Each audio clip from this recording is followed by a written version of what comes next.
अस्सलाम वालेकुम। नमस्ते, सत श्री अकाल। उम्मीद करता हूँ फिट होंगे, बेहतरीन होंगे, अपनी लाइफ अच्छे से एंजॉय कर रहे होंगे हम तीनों की तरह। आज एक और वीडियो और उसका टाइटल है जी communal history of Owaisi party Asaduddin Owaisi RJ Raunak की वीडियो है जी। मेरा नाम राणा मोहम्मद, मेरे साथ हैं मोहम्मद समीर खोखर। Let's start. दोस्तों, जब भी हम ये सोचते हैं कि कट्टरपंथी पॉलिटिक्स करने वाले और नीचा नहीं गिर सकते, तभी वो लोग एक नया गड्ढा खोदकर उसी में बैठ जाते हैं। और ऐसा ही ताजा ताजा गड्ढा खोदा है ओवैसी साहब ने। मौका था सांसद पद की शपथ लेने का। अपनी शपथ में ये जनाब जाते जाते जय फिलिस्तीन का नारा लगा के, मगर इनके मुंह से जय भारत नहीं निकला। और आपको बता दूं, ये वही ओवैसी हैं जिन्होंने कहा था कि अगर कोई मेरी गर्दन पर छुरी भी क्यों न रख दे, मगर मैं भारत माता की जय नहीं बोलूंगा। मगर जिस भारत में रहते हैं, जिस भारत की संसद के ये मेंबर हैं, ये उसी भारत माता की जय नहीं बोलेंगे, न जय भारत बोलेंगे। मगर ये शख्स अपनी शपथ में दूसरे देश की जय जरूर बोलकर जाएंगे। वो भी तब जबकि हमारे संविधान के आर्टिकल 102 में क्लियरली लिखा है कि अगर कोई जनप्रतिनिधि किसी विदेशी मुल्क के प्रति ऐसा झुकाव दिखाता है तो उसकी संसद सदस्यता तक जा सकती है। जय भीम, जय मीम, जय तेलंगाना, जय फलस्तीन। मगर हैरानी ये है कि ये सब कुछ खुले आम देश की संसद में हुआ। बहुत से नमूने ऐसे भी हैं जो इस बात के लिए ओवैसी को डिफेंड भी कर रहे हैं। सवाल ये है कि आज अपनी शपथ में फिलिस्तीन की जय बोल रहे हैं, कल को कोई कम्युनिस्ट जय चीन बोल जाएगा।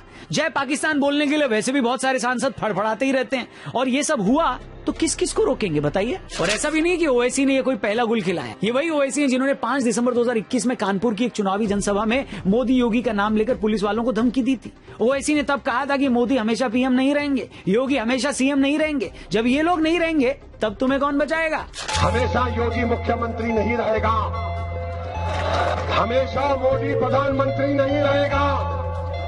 और हम मुसलमान वक्त के एतबार से खामोश जरूर है। अल्लाह अपनी ताकत के जरिए तुमको निस्तो नाबूद करेगा इंशाअल्लाह। ये वही ओवैसी हैं जिन्होंने 2015 में कमलेश तिवारी को भी धमकी दी थी कि जेल में तुम्हारी हालत चूहे जैसी है, तुमने अपनी बर्बादी को दावत दी है।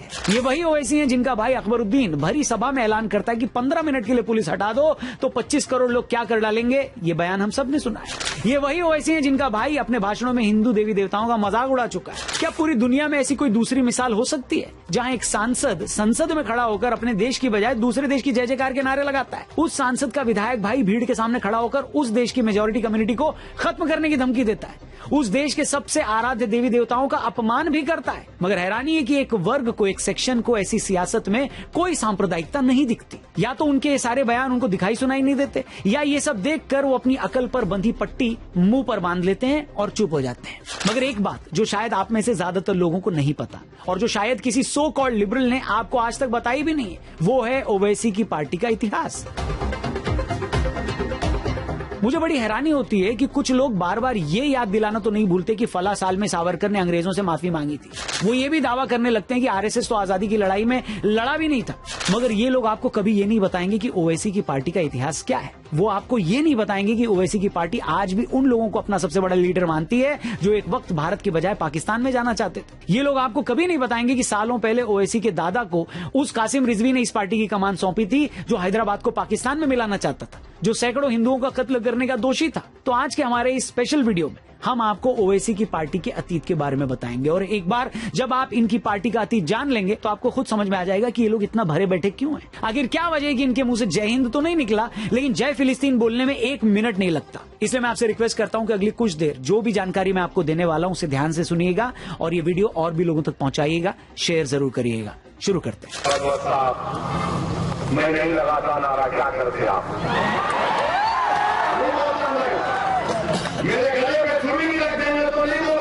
नमस्कार दोस्तों, मैं हूं रौनक और आप देख रहे हैं फनतंत्र। इससे पहले कि हम आपको ओवैसी की पार्टी का काला इतिहास बताएं और ये बताएं कि आखिर जो जहर आपको ओवैसी की पॉलिटिक्स में दिखाई देता है वो आया कहां से है, उससे पहले आपकी थोड़ी कमाई करवा देते हैं। क्या है ना कि फैंटेसी की दुनिया में ऐसी चीज और कहीं ना देखने को मिलेगी ना सुनने को मिलेगी। माई 11 सर्कल ऐप डिस्क्रिप्शन में लिंक दिया है, इसको डाउनलोड करो। आज है महामुकाबला भारत और इंग्लैंड के बीच, सेमीफाइनल है। आज अगर मेगा कॉन्टेस्ट आप जीत गए तो करोड़पति बनने से आपको कोई नहीं रोकेगा। मात्र 1 रुपए में ये मौका आपको मिलेगा, लेकिन उसके लिए आपको पहले माई 11 सर्कल ऐप डाउनलोड करना है। डिस्क्रिप्शन में लिंक दिया है। 1 घंटे के अंदर अगर मेगा कॉन्टेस्ट ज्वाइन करोगे तो एंट्री फीस सिर्फ 1 रुपए। बाकी 5 टीम के साथ मेगा कॉन्टेस्ट ज्वाइन करो, ज्यादा मौके मिलेंगे आपको जीतने के। बाकी मेरा कूपन कोड जरूर लगाना और 1500 रुपए का ज्वाइनिंग बोनस भी लेके जाना। फिलहाल वीडियो में आगे बढ़ते हैं। तो दोस्तों ये बात है आजादी के बाद की। कुल 562 रियासतों में से 559 रियासतें खुद को भारत में शामिल कर चुकी थी।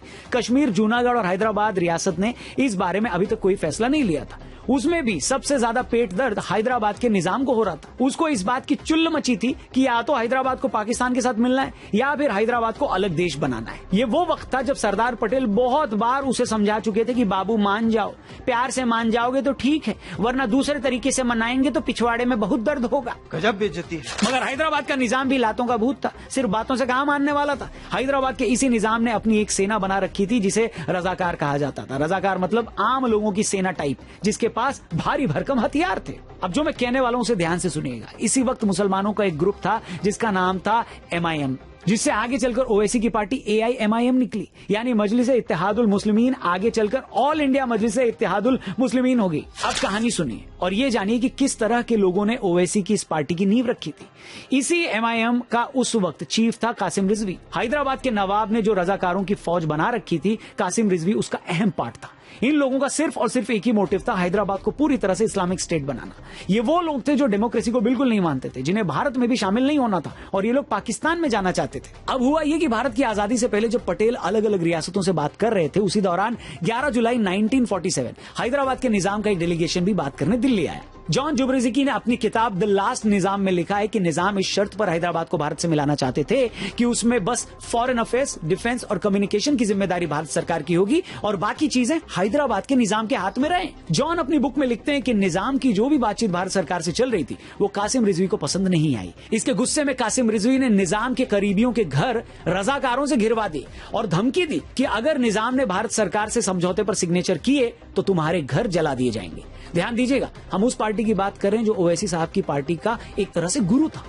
अब आगे सुनिए, भारत सरकार और हैदराबाद के निजाम में ये सारी बातचीत चल रही थी कि इसी दौरान 27 अगस्त 1948 में बैरनपल्ली में एक भयंकर नरसंहार होता है। बताया जाता है कि इस नरसंहार में कासिम रिजवी की सेना 100 से ज्यादा हिंदुओं को लाइन में लगाकर मार देती है। हिंदू औरतों के साथ गलत काम होते हैं और भी न जाने कितनी तरह के जुल्म ढाए गए। जैसे ये खबर दिल्ली में सरदार पटेल के पास पहुंची तो उन्हें लगा कि अब पानी सिर से ऊपर जा चुका है, लेकिन कासिम रिजवी के सिर पर एक ही भूत सवार था कि भारत से जंग करनी है और किसी कीमत पर भी हैदराबाद को भारत में नहीं मिलाना है। हैदराबाद में उस वक्त की घटनाओं पर KM मुंशी साहब की किताब है the end of an era. इस किताब में मुंशी साहब लिखते हैं कि कासिम रिजवी का कहना था कि कागज पर भारत सरकार से कोई समझौता करने से बेहतर है हाथ में तलवार लेकर मरा जाए।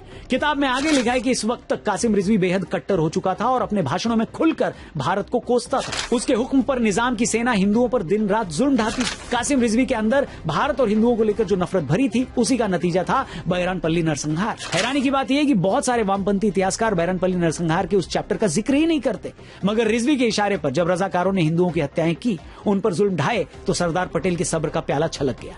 उस घटना के फौरन बाद भारत सरकार ने डिसाइड किया कि हैदराबाद में फौज भेजकर उसे निजाम के कब्जे से छुड़ाया जाएगा। अगस्त के आखिर में बैरनपल्ली नरसंहार हुआ और उसके कुछ ही हफ्तों में सितंबर 1948 में भारतीय सेना ने कमान अपने हाथ में ली। 12 सितंबर 1948 को दोपहर 1:45 पर भारतीय सेना ने रजाकारों के खिलाफ ऑपरेशन शुरू किया। कुल 5 तरफ से अटैक को प्लान किया गया। 5 दिनों तक चले इस ऑपरेशन में 1373 रजाकार मारे गए। भारतीय सेना के भी 66 जवानों की जान गई, लेकिन उसने रजाकारों का वजूद पूरी तरह से खत्म कर दिया। कासिम रिजवी जैसों को उम्मीद थी कि उस लड़ाई में पाकिस्तान उसका साथ देगा, मगर पाकिस्तान के पास तब कच्चे खरीदने के भी पैसे नहीं थे। वो हैदराबाद से लड़ने के लिए कहां से आता।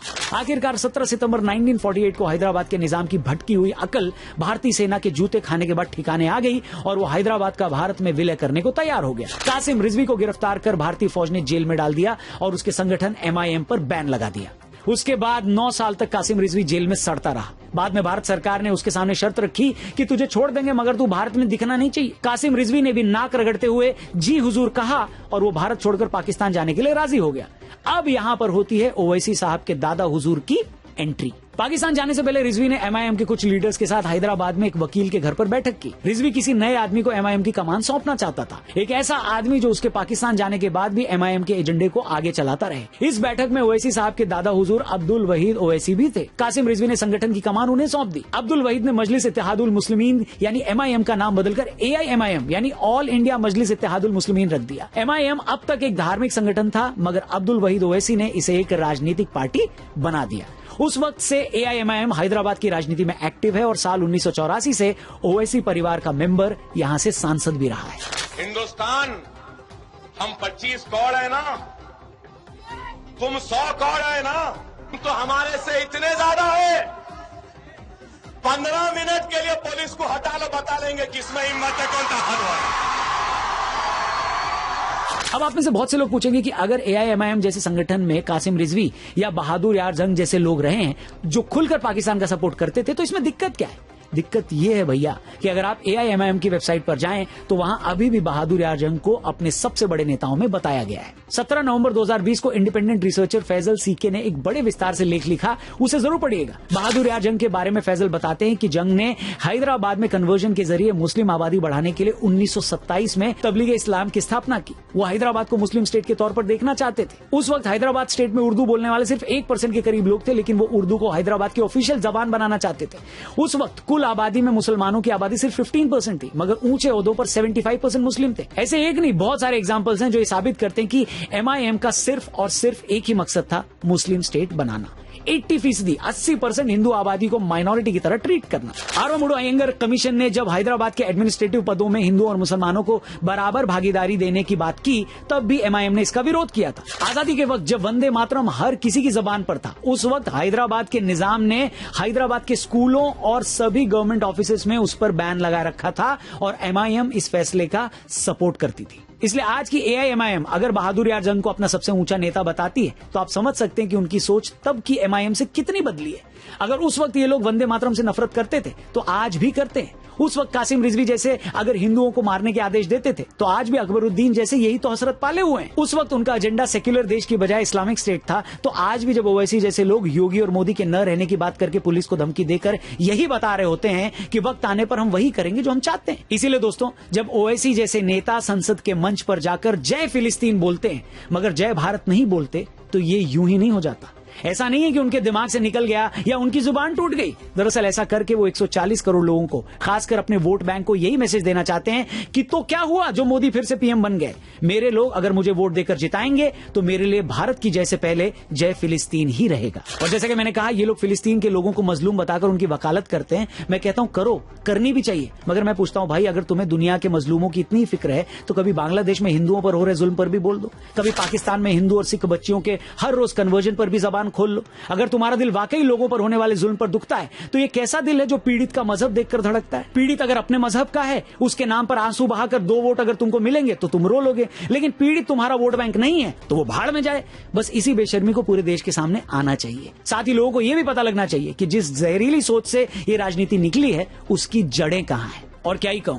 बाकी दोस्तों, अगर आपको भी लगता है कि ये सच सब तक पहुंचना चाहिए, उनकी राजनीति का, उनकी पॉलिटिक्स का ये एंगल सबको मालूम होना चाहिए, तो ये वीडियो और भी लोगों तक पहुंचाइएगा, ज्यादा से ज्यादा शेयर करिएगा, ताकि बाकी लोग भी इस हकीकत से वाकिफ हो पाएं। बाकी जाने से पहले चैनल को जरूर सब्सक्राइब करिएगा और डिस्क्रिप्शन में आपके लिए माई 11 सर्कल ऐप का लिंक दिया है, उस पर क्लिक करके इस ऐप को डाउनलोड करिए। आज इंडिया और इंग्लैंड का सेमीफाइनल है। टीम जो मैं बनाऊंगा वो आपको स्क्रीन पर दिख रही है। सेम टीम कॉपी करके आपके पास भी ढेरों प्राइजेस जीतने का मौका है। पर याद रखिएगा, this game involves an element of financial risk and may be addictive.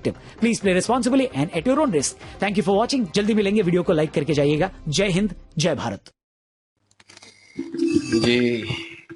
जी बिल्कुल जी। ओवैसी साहब की बात करें तो हमें तो ये लगता था कि ओवैसी साहब की जो पार्टी है उसकी बुनियाद जो रखी है वो ओवैसी ने रखी है, लेकिन आज ये पता चला कि ओवैसी की जो पार्टी है वो सालों पुरानी पार्टी है और सालों पुरानी ही ये नफरत और ये कट्टरपंथी चली आ रही है। निजाम से लेकर कासिम रिजवी और फिर कासिम रिजवी के बाद ओवैसी साहब के दादा, उसके बाद ओवैसी साहब, उसके बाद अकबरुद्दीन, एक जैसी सोच सारे लेके चल रहे हैं। आज भी वही सोच है जो सालों पुरानी सोच थी।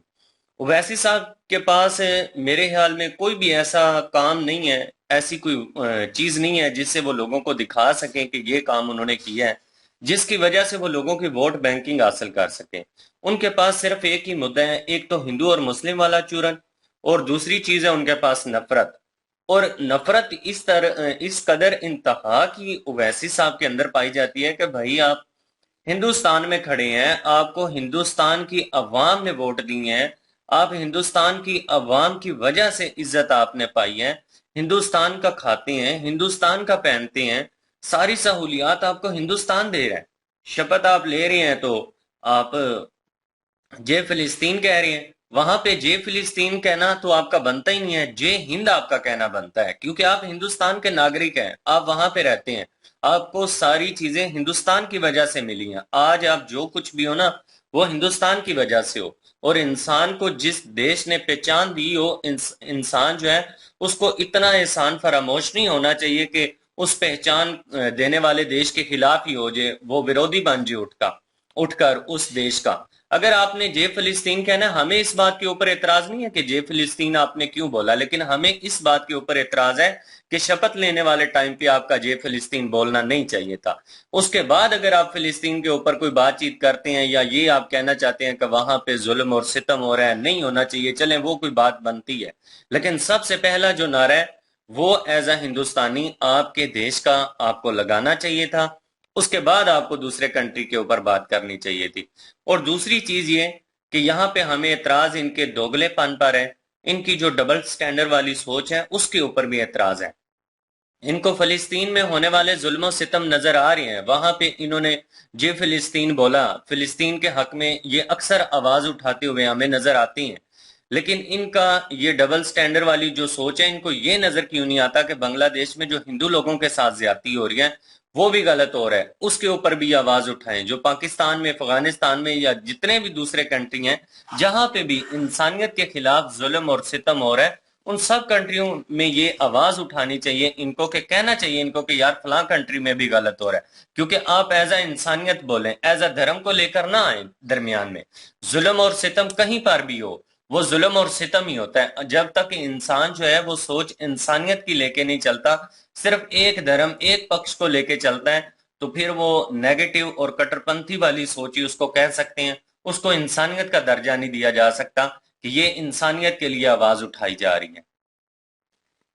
जी। और मैं तो स्ट्रेट फॉरवर्ड, अगर इस बारे में स्ट्रेट फॉरवर्ड बात करूं तो पहला पॉइंट तो वही है कि भाई वो बंदा हिंदुस्तान में रहकर हिंदुस्तान को प्रेफर नहीं कर रहा, दूसरी कंट्री को प्रेफर कर रहा है। हाँ, उनके हक में बोलना एक अलग चीज है कि मतलब उन पे जुल्म से तम हो रहा है, उन पे ये हो रहा है, उन पे वो हो रहा है। आप उस तकरीर में या बातचीत में वो बयान कर सकते हैं, ठीक है, अपने एहसास और जज्बात, लेकिन आपको जे भारत बोलना पड़ेगा। भाई आप वहां पे रह रहे हैं, मैं यहाँ पे पाकिस्तान में रह रहा हूँ।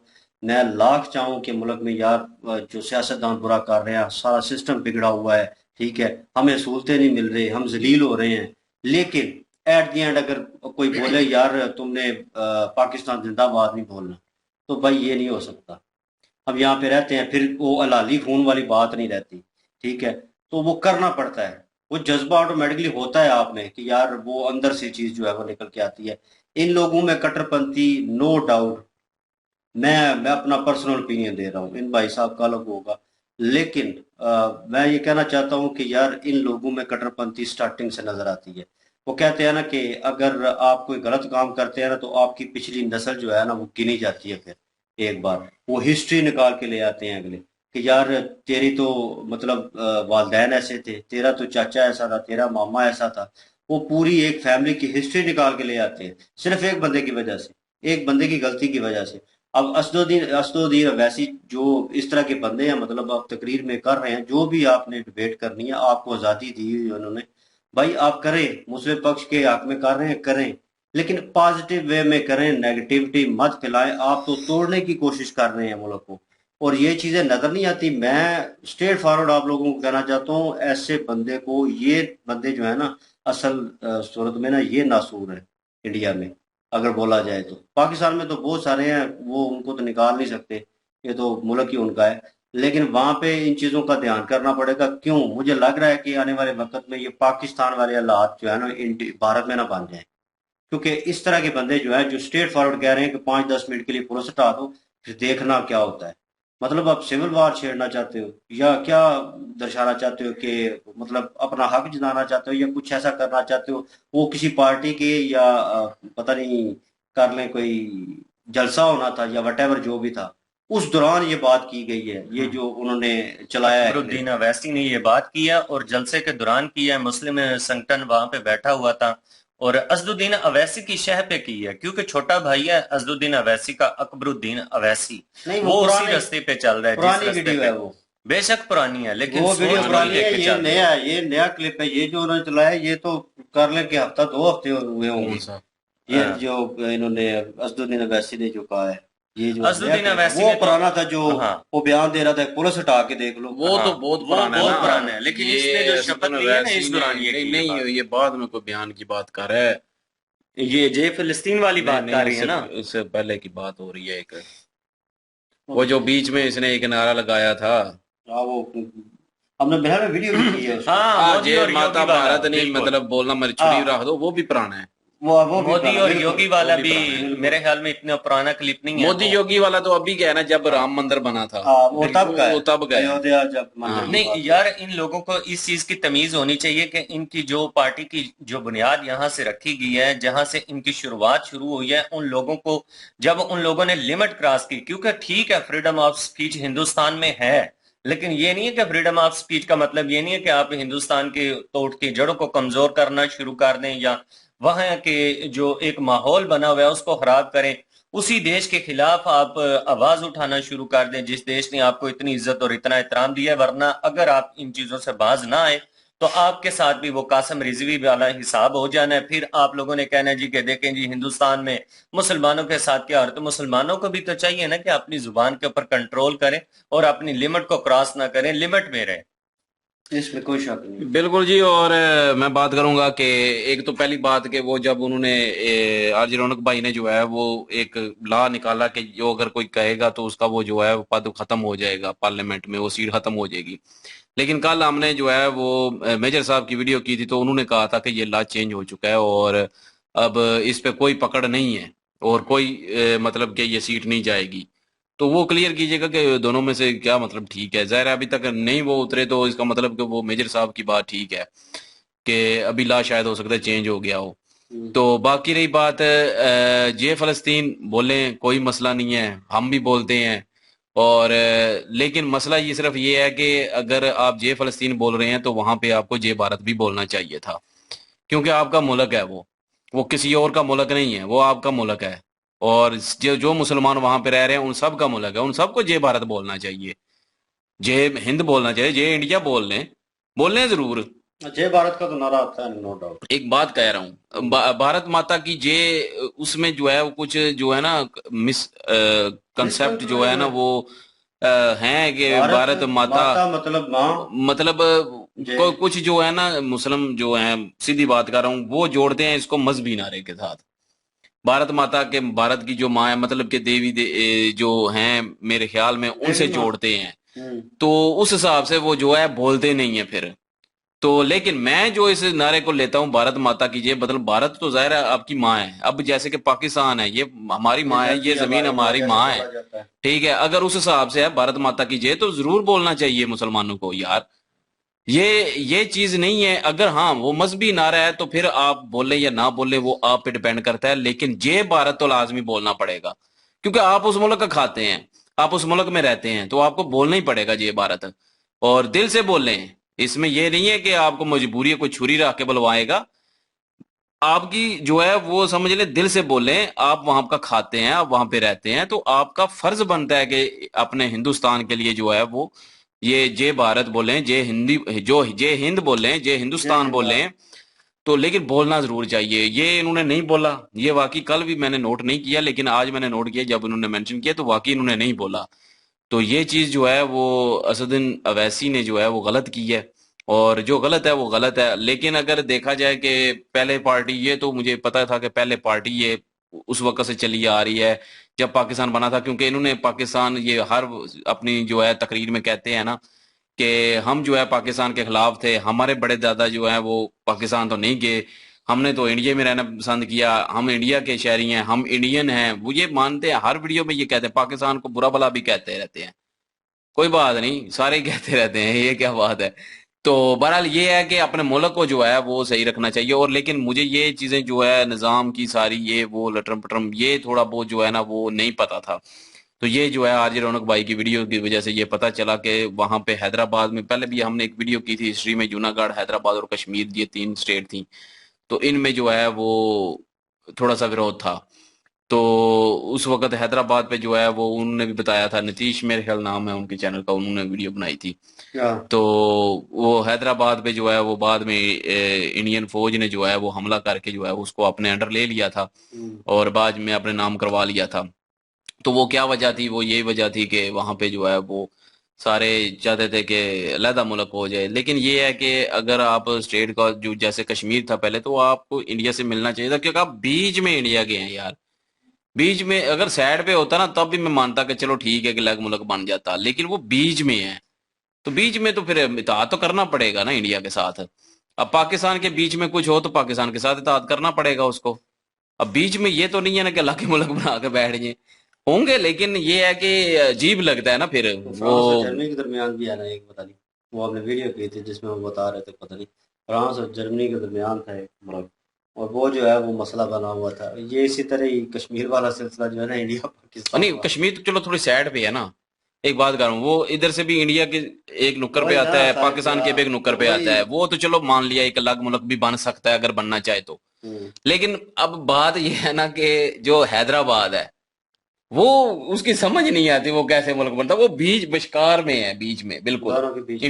इंडिया के बीच में है, हम्म। दोनों के नहीं, इंडिया के बीच में है, तो फिर वो अजीब हो जाना था नक्शे ही सारा, तो बनता ही नहीं है जी। ये इंडिया के साथ ही मिलना चाहिए था, और अच्छा किया इंडिया ने अपने साथ मिला लिया उसको, बारह मिनट हैदराबाद को। तोड़ने की कोशिश तो की है मेरे ख्याल। तोड़ने की कोशिश नहीं, मेरे नहीं ख्याल के बाद में, वो उसके अभी भी बाद जो है वो तोड़ने की कोशिश की गई हो। वो अभी भी और मुझे वो तो, यार मेरी बात सुने, काफी सारे ऐसे हिंदू नेता भी हैं जिन्होंने जो है वो मुसलमानों पे भी ऐसे बयान दिए हैं, वो दिए कोई माने बयान, ना माने वो दिए हैं, बयान ठीक है, दिए मैंने खुद सुने हुए हैं। कुछ बयान नेता दिए ऐसे हैं जिन्होंने मुसलमानों पे वहां पे दिए हुए हैं कि यहाँ से मुसलमानों को निकालो, उनका कत्लेआम कर दो, इस तरह के बयानात हैं, तो हम उसका भी विरोध करते हैं। और जो इन्होंने हिंदुओं के बारे में कहा कि हमें जो है वो एक दफा खोल दो तो हम ये कर देंगे, तो वो भी गलत है। तो जो भी कट्टरवाद कट्टरवाद करेगा, जो भी हो, चाहे हिंदू हो चाहे मुस्लिम हो, वो गलत है। जो मुल्क को जो है वो जो सिस्टम चल रहा है उसको तोड़ने की कोशिश करेगा तो वो गलत है, चाहे वो किसी भी मजहब का हो, तो उसके खिलाफ जो है वो एक्शन सख्त से सख्त हो, तो फिर ठीक है। लेकिन ये है कि ये फलस्तीन बोले, हक में बोले, वहां पे भी ज़ाहिर है गरीब मर रहे हैं, मस्कीन मर रहे हैं, मजलूम मर रहे हैं, और इसराइल में भी जो मजलूम मर रहे हैं उसके बारे में भी बोलो, और जो बांग्लादेश में हिंदू लोगों पे जुल्म हो रहा है, पाकिस्तान पे हो रहा है, और भी किसी मुल्क में अगर किसी पे जुल्म हो रहा है, चाइना में मुसलमानों पे हो रहा है, तो उस पे के खिलाफ विरोध करें, बोलें, उसके खिलाफ आवाज उठाएं, ये हक है सब इंसानियत के नाते। तो ये ना चीज देखें कि वो हिंदू है तो हमने आवाज नहीं उठानी, वो मुस्लिम है हमने आवाज नहीं उठानी, ये चीज ना देखें। फिर सारा कुछ जो है वो जो भी मजलूम है उसके लिए आवाज उठाएं। बाकी जे हिंद या जे भारत जो है वो जरूर बोलना चाहिए था। बिल्कुल जी। और आप क्या राय रखते हैं? कमेंट सेक्शन ओपन है, और जाए अपनी राय देना मत भूलिएगा। और इनके ओरिजिनल वीडियो की लिंक और माहवार की लिंक डिस्क्रिप्शन में मौजूद होगी, वहां विजिट कर लीजिएगा, सपोर्ट कीजिएगा। इंशाल्लाह मिलते हैं नेक्स्ट वीडियो में। अपना ख्याल रखिएगा, दुआ में याद रखिएगा। तब तक के लिए अल्लाह अल्लाह हाफिज, हाफिज। पेश।